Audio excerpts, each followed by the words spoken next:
first of all, congratulations. Congratulations because the first 3 speeches are the most difficult speeches. Now, some people may object, well, aren't advanced speeches more difficult? Technically, yes. But you see, during the first 3 speeches, your stage fright is at this level, and your experience level is at this level. There is a big gap. And it takes a tremendous amount of willpower and courage to get off your seat and make a speech. So congratulations for having made your second speech. As I said, even though the second speech, the expectation is to demonstrate your skill in organizing the speech, we don't expect a perfect speech at this stage. And this ties in very well to the theme of perfection. What we want to see is an effort to organize a speech. You started off quite well. You said, why do I choose to take it easy? Why be perfect?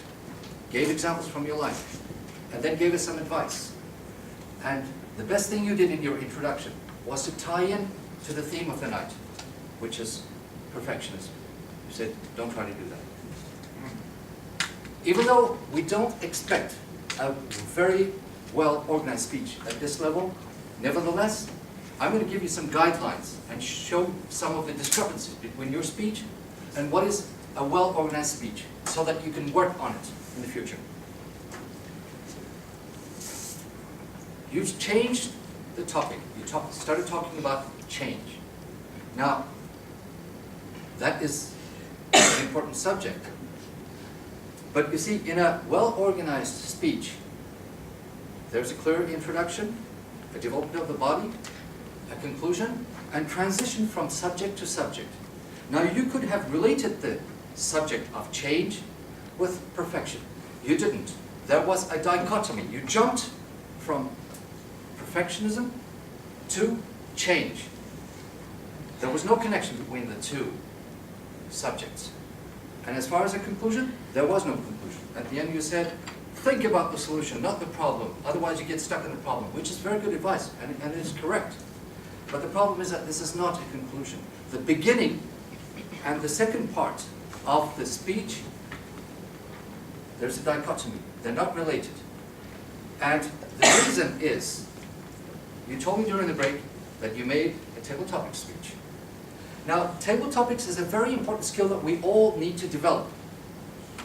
But that doesn't mean that we can do prepared speeches as table topics.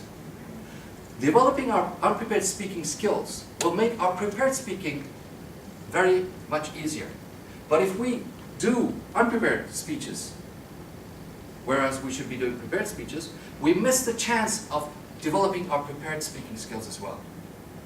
My biggest advice to you is to watch many of the wonderful speakers in this club, see how they organize their speech, and observe that they all have different styles. But there's one thing in common that they all have. They start with a strong opening, they develop the body, they connect the ideas, and they finish with a killer speech. You can do the same thing. Congratulations. Thank you.